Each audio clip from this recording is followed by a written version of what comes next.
Have you ever loved someone so much you'd forgive them for anything, only to find out their betrayal was far worse than you could ever imagine?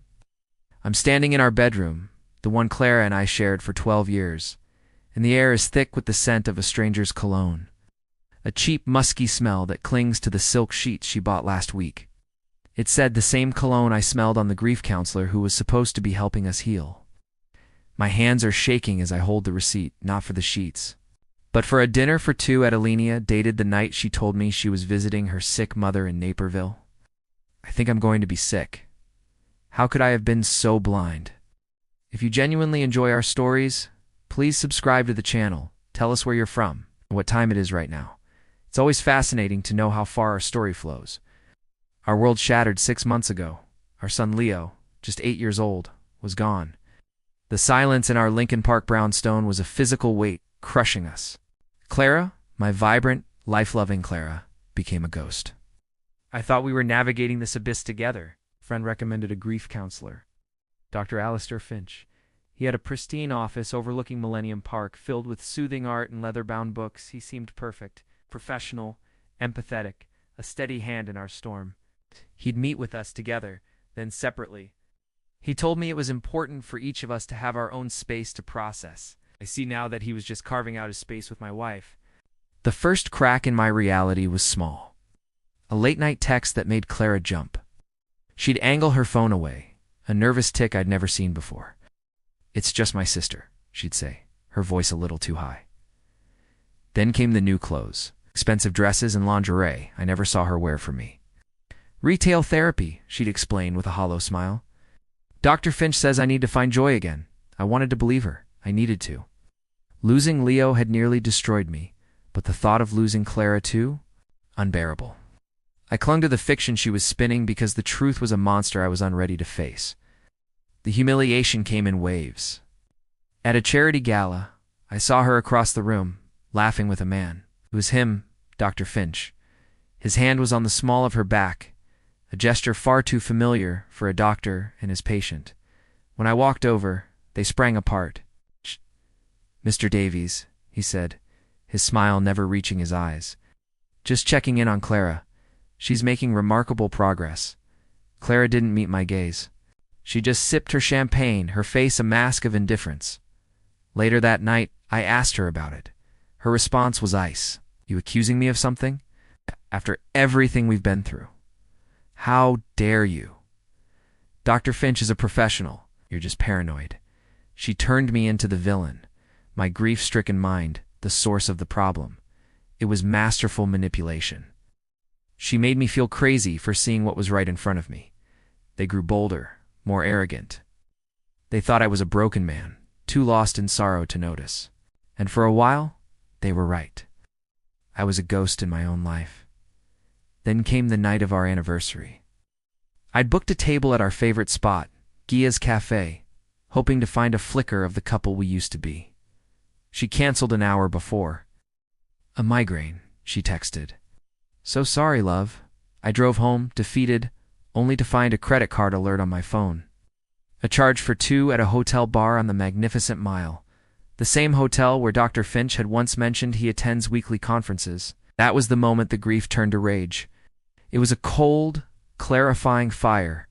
I sat in my car, parked down the street from our home, and the world shifted. The fog of sorrow lifted, replaced by a terrible singular purpose. My breakdown happened alone, in the dark of my car. I didn't scream, I didn't cry. I just sat there, my knuckles white on the steering wheel, as the full scope of their betrayal washed over me. They used the memory of my dead son as their playground. They took my deepest wound and built their sordid little affair inside of it. The man I paid to heal my family was sleeping with my wife. The love of my life was mourning our son in another man's arms. In that moment, the loyal husband died, and someone else was born.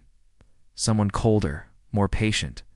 Someone who understood that the best revenge isn't a scream, but a perfectly laid trap.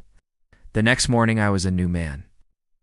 I told Clara I was going on a retreat, a solo trip to find myself, using the very language her lover had taught us. She was relieved. She probably couldn't wait for me to be gone, but I didn't go to a retreat. I went to a small office, and hired the best private investigator in Chicago. I also met with a shark of a divorce lawyer. I didn't want a simple divorce. I wanted annihilation. I started gathering evidence. I installed a keylogger on our home computer. The emails were sickening. They mocked me, calling me the sad husband.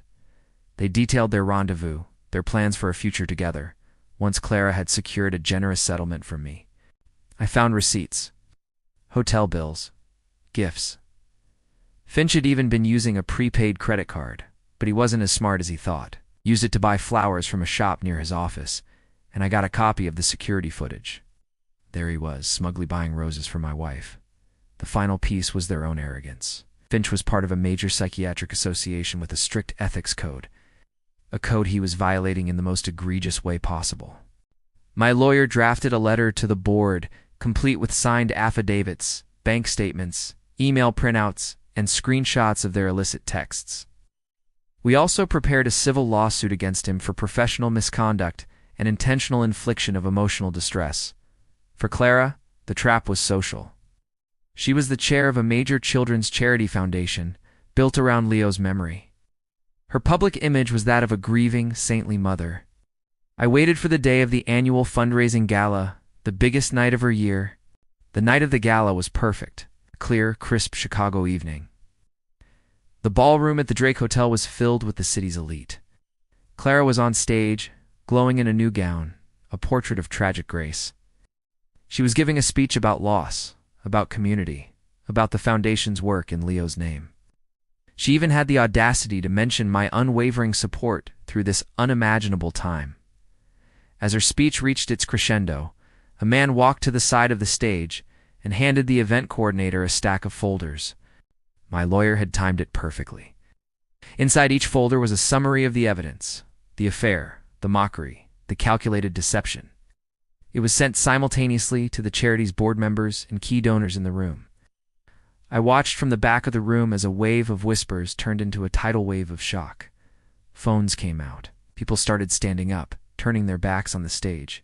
Clara's smile faltered. Her eyes scanned the crowd, searching, and then they found me. In my eyes, she didn't see the broken man she'd left behind. She saw the architect of her ruin. Her face went pale. Her perfect world, built on a mountain of lies, crumbled in a matter of seconds. She was escorted off the stage, her name already a disgrace. The next day, the ethics board suspended Dr. Finch's license pending a full investigation. His career was over. The lawsuit would take everything else. Clara was removed from the charity board, publicly shamed. Our friends, our community, they all saw the truth. She was left with nothing. No money, no reputation, no home. Just the hollow echo of her own betrayal. I finalized the divorce, sold the brownstone filled with too many ghosts, and now live in a quiet apartment overlooking the lake. Sometimes I walk through Lincoln Park, past the playgrounds where Leo used to laugh. The rage has subsided, leaving a vast, cold emptiness. I won. I destroyed them. But victory feels a lot like standing alone in the rubble of your own life. Last night I got a call from an unknown number. It was her, crying, begging. I didn't say a word.